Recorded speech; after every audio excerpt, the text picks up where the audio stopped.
Hi everyone, Caitlin here.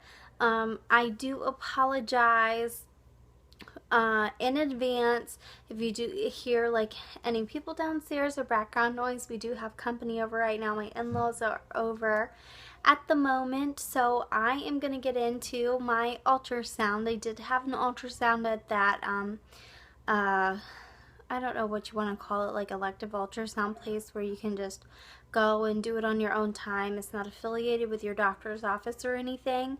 And I did have that today, and I promised you guys that I would do a quick update on how everything went.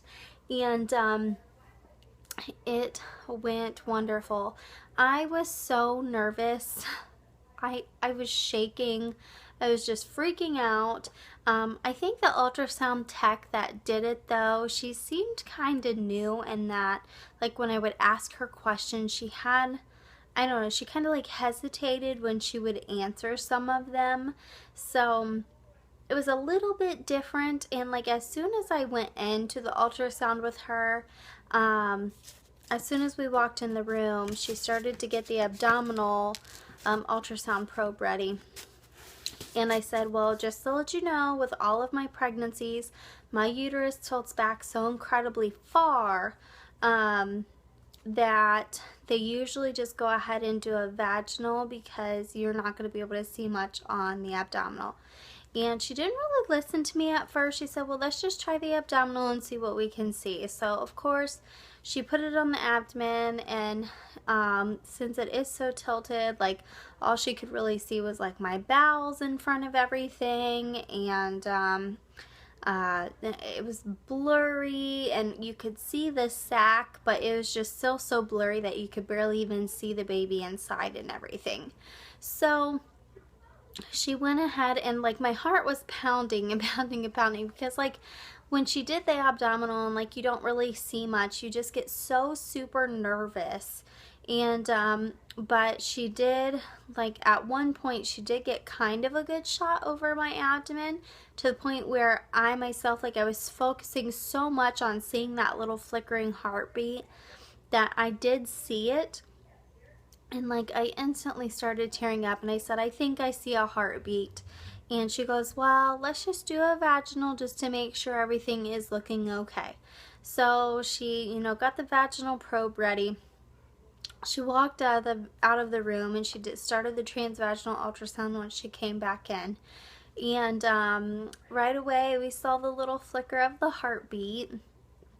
And I was just so tearful today because the last time I did go to that ultrasound place is when I received the devastating news that there was no heartbeat. And so it was like reliving, like it was the same room that we were in, and just like reliving that terrible memory. And like I remember every word that ultrasound tech told me about there's no heartbeat, and I'm so sorry, and once you get pregnant again, you can have a discount on your session because this, this happened. We're very sorry for you, blah, blah, blah, blah, blah. And I was just reliving that terrible, terrible time. And, but the ultrasound, once she did the transvaginal, like I said, it did go good.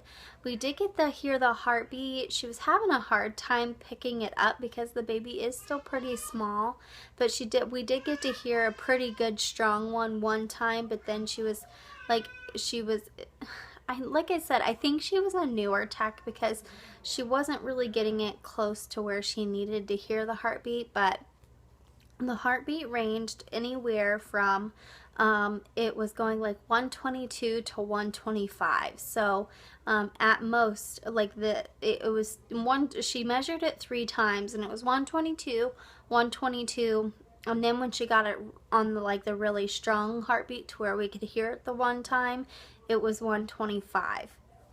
So I'm going to show you a side-by-side photo of this is the ultrasound picture that I showed you guys from my doctor's office, and my doctor's office, so a couple weeks ago. This was at 5 weeks exactly. So like you see that tiny little dot, and then compared to today, I can't really see what I'm showing you guys.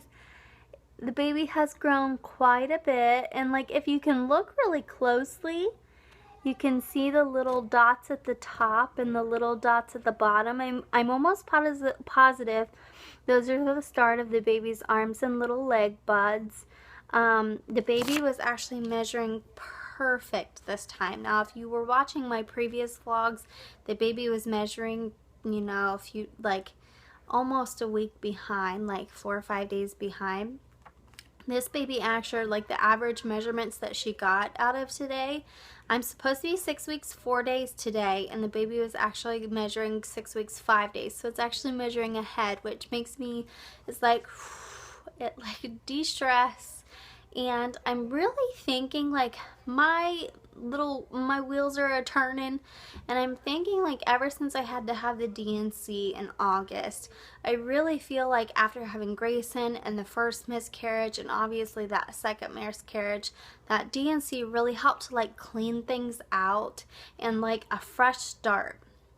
And so I really have an awesome feeling about this pregnancy, especially since I was able to feel like I can tell you guys the exact moment that I know the exact moment that this baby implanted. I felt it on my right side. It was like a sharp pinching, shooting pain, lasted like 15 seconds and then it went away.